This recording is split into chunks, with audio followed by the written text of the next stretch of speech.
ازيكم حبايبي؟ عاملين ايه؟ يا رب تكونوا دايما بخير وبسعاده يا رب. اللهم صل وسلم وبارك على سيدنا محمد. النهارده بقى عملت بقى صينيه كده بطاطس بالبيض، بس جميله بصراحه، بس هي كانت عايزه بيض تاني. يعني انا حسيت لو كنت حطيت لها بيض زياده عن كده كانت بصراحه هتبقى جميله جدا، بس هي بصراحه يعني طعمها لذيذ وجميله جدا. عشان كده اصريت ان انا انزل لكم الوصفه دي لانها فعلا جميله. انتوا عارفيني طبعا مفيش وصفه غير لما تكون حلوه بنزلها، لو مش مظبوطه انتوا عارفيني طبعا بما يرضي الله كده مش بنزلها. بس بصراحه طعمها لذيذ وجميله جدا، وكده طعم كده مديه معادله جميله ولذيذه، بس هي كانت عايزه بيض زياده. طبعا تعالوا بقى نشوف الطريقه، بس هو قبل ما نشوف الطريقه طبعا يا اماراتي يعني ما تنسوا اللايك والاشتراك في القناه، لايك وشيركه وشيروا الفيديو على قد ما تقدروا. طبعا كده معايا بطاطس وطماطم وفلفل وبصل. معايا بقى اول حاجه كده هحط معلقه كده مليانه من السمنه، اي نوع سمنه او زبده على زيت او زيت، بس هي طبعا يفضل يعني سمنه او زبده على زيت، لان الزيت لوحده مش هيديكي تطعيمه حلوه للبطاطس. كنت البطاطس واحنا بناكلها كده كنا كأننا بناكل حاجه بطعم الزبده كده، طعمها لذيذ قوي. فنزلت كده بالبصلايه كده وسط صغيره يعني سوري، بصلايه وسط متقطعه كده مكعبات، وتنزلي بيها طبعا. وبعد كده نقعد نحمر فيها لحد ما تدينا لون اصفر. وثلاث طماطميات وسط كده متقطعين مكعبات، يا اما طماطميتين كبار لو كبيره قوي طماطميتين. ومعايا برضو قرنين من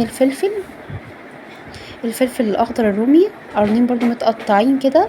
لو بتحبيها سبايسي بقى حطي كده قرن حامي لو بتحبيها سبايسي، بس احنا مش بنحب الحاجه حراقه.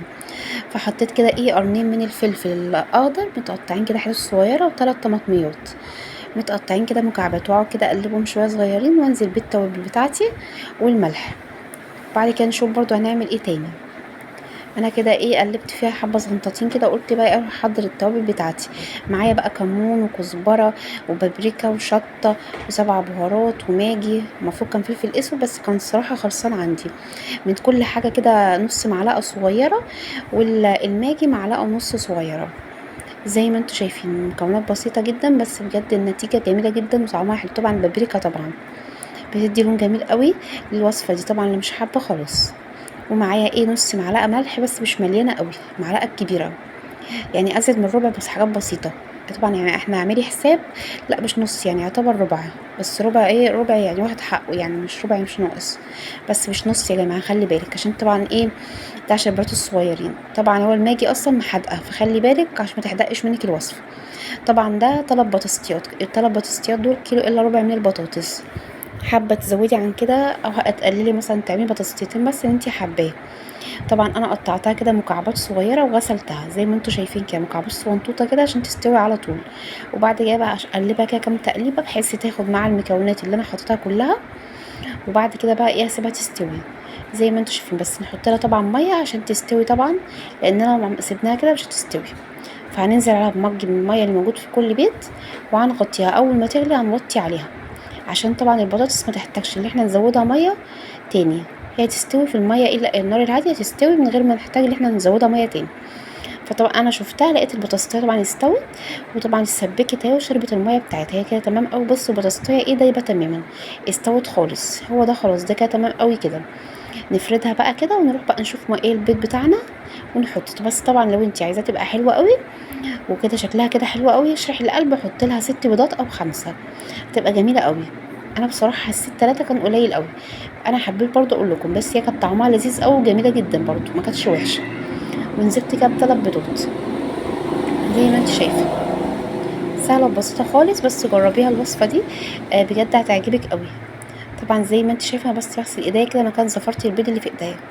وبعد كده همسك البيض اضربه بالشوكه زي ما انتوا شايفين كده، بحس اضربه بحس منزل بيه على الوصفه بتاعتي، يبقى هو مضروب، ما يحتاجش ان انا افتح فيه ولا حاجه. هو كده كده هيكون مضروب معايا. وادلوه بقى عندي من فوق البطاطس كده. كنت طبعا سايبه النار مفتوحه بس وطيت عليها عشان طبعا البطاطس ما تتحرقش.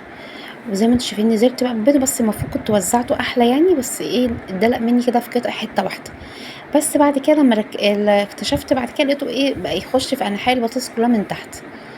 فحسيت كده اللي الناحيه دي كده عايزه تتفتح، فتحتها كده عشان البيض ينزل كده ويستوي برضو. وطبعا يعني مش ضروري الحركه دي، انت ممكن تغطيه طبعا وتسيبيه هو يستوي، بس انا هيسس شويه يا جماعه. بس عادي يعني انا كده كنت مطمنه اكتر عشان البيض ميبقاش ني. حابه تعملي الحركه دي اعمليها. وغطيتها كده بس لمده كده دقيقه كده او دقيقتين بس. وعليت عليها النار بس لمده دقيقه كده عشان تشكشك البيض ويستوي زي ما انتوا شايفين. طبعا بص، ما انتوا شايفين البيض استوى عليها خالص كده تمام. هطفي عليها. بس طبعا كانت تبقى جميله قوي وتبقى شكلها احلى لو عليها البيض اكتر، تبقى شكلها بجد تحفه قوي. البطاطس اصلا مش تبقى باينه فيها، هي البطاطس باينه فيها عشان البيض كان قليل. لو كان البيض عليها كتير كده كانت تبقى تحفه بصراحه قوي. بس بجد جربوها، الاكله دي بجد لذيذه، تنفع فطار، تنفع غدا، تنفع عشاء. هي بجد جميله جدا ولذيذه بصراحه ربنا، وطعمها حلو كده. والواحد طبعا زهق لانه في الصيف زي ما انتم عارفين الاكل بيبقى في الصيف يعني بيزهق جدا يا جماعه. بجد تحفه. وبتعمله بقى الواحد زهق بجد، فتحس الاكل ده والله هو اللي بياكل يا جماعه، والله غير الاكل التاني. فبجد الصراحه لذيذه لذيذه وتحفه قوي، بجد لازم تجربوها.